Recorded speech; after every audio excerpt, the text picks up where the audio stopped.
Why do we always do this? Stress FC is back in full effect. From the Manchester City game to the Leicester City game to this game. Arsenal, yes, we got ourselves yet another 3 points, which is a huge thing. Seeing goals from Bukayo Saka, Martinelli and Kai Havertz. But the way we did it was diabolical. The first half performance, we were absolutely on top. We were pounding Southampton. They were really struggling now. We didn't really put them under much pressure goal-wise. We didn't have any shots on targets. That whole first half, despite our clear dominance, no shots on target, which just wasn't good enough. And going into the halftime break, you kind of had a feeling, like with the Leicester City game, that this may be a bit of a screw up. We weren't really putting Southampton under enormous threats. Aaron Ramsdale, the only thing he really had to do in the first half was kind of manage the set pieces, which he did fairly well, which is saying something because when he played for us, he wasn't particularly good at handling set pieces, but he did that very well against us. But in that first half, I thought we were by far the better team, but we were just not taking our chances. We weren't being clinical enough. We weren't being aggressive enough in the final third, and we were paying the price because at the time it was still 0-0. And the thing is, you were thinking to yourself, it's always these types of games when one team completely dominates but can't quite find the breakthrough, then there's always a goal against the run of play. And while Southampton got that in the 55th minute, Cameron Archer scores his first Premier League goal ever, and then you're thinking to yourself,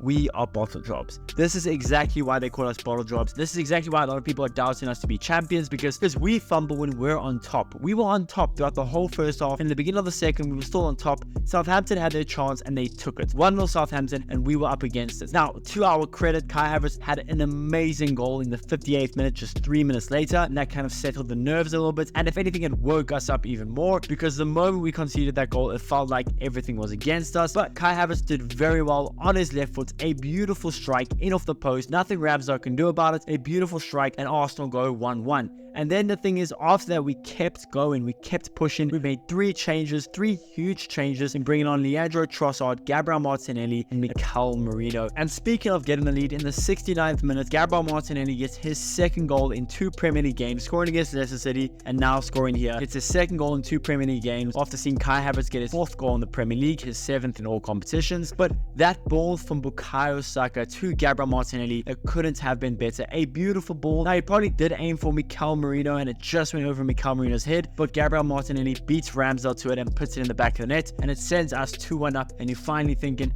thank the heavens that we didn't fumble as bad as we could have. Arsenal got 2-1 up, and we keep the pressure going, which was so good to see that we kept fighting, we kept going. Now, Southampton still did have their chances. Tyler Dibley had that chance. They had the crossbar from a corner, but despite that, I mean, we were kind of shaky, but I thought we were pretty comfortable. And finally, Bukayo Saka got the insurance goal in the 88th minute to send Arsenal 3-1 up, and that's pretty much all she wrote. I must say, I'm going to give Arteta credit here, because those 3 changes that he made when the game was 1-1, taking off Jesus, who was kind of poor, taking off Sterling, who was okay at best, taking those guys off and bringing in Leandro Trossard, Mikel Merino, and Gabriel Martinelli, that was a game changer. Trossard in the 10 was elite. Mikel Merino was so effective as an 8. Gabriel Martinelli did very well. Of course, he got the goal to send us up. It was a very good managerial change, and it's something that previously Arteta had been kind of ridiculed for, that he wasn't this manager that was really tactically good at making changes. But to his credit, he did very well in this game, and he helped us change the game. Bukayo Saka, I thought, was very impressive today. Calafiori, I'm gonna make a video about his performance because he was absolutely outstanding. Thomas Partey, who played at right back for a change, he did really well at right back. I thought Jorginho was very good. I thought Kai Havertz, even in that first half when the game was 0-0, even though he wasn't getting an amazing amount of shots off, Kai Havertz was very effective in how he played. And overall, yes, it wasn't comfortable.